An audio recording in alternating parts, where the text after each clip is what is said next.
महाकुंभ में राजस्थान से आए अनोखे बाबा हाथ ऊपर कर 9 साल से कर रहे तपस्या संगम नगरी प्रयागराज में शुरू हो रहे महाकुंभ के लिए देश भर से साधु संत पहुंचने लगे हैं।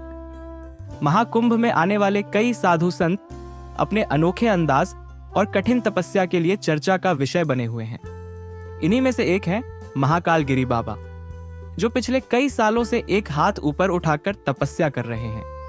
उन्होंने कहा कि वह पूरी धरती के कल्याण के लिए यह तपस्या कर रहे हैं। अब उनका शरीर शव के समान है।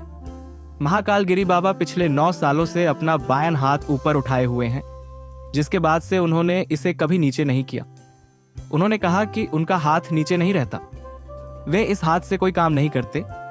महाकुंभ में अग्नि में बैठे बाबा ने बताया कि सालों से चल रही तपस्या की वजह से उनके नाखून काफी बढ़ गए हैं। उन्होंने कहा कि तपस्या में नाखून नहीं काटे जाते, उनकी जटाएं भी बढ़ गई हैं। हमारा शरीर मृतक के समान है, हम इस भूमि के उद्धार के लिए तपस्या कर रहे हैं। उन्होंने धर्म की रक्षा के लिए अपना शरीर त्याग दिया है। वो अपनी भक्ति में लीन रहते हैं।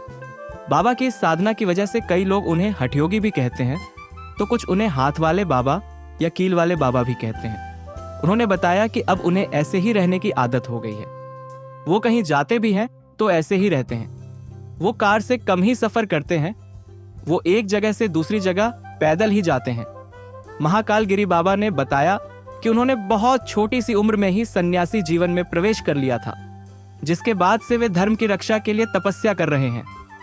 बाबा ने बताया कि उन्होंने भगवान शिव की पिंडी अपने हाथों में ले रखी है। उनके हाथ में शिवलिंग विराजमान है, इसीलिए वे अपना हाथ ऊपर उठाए रहते हैं।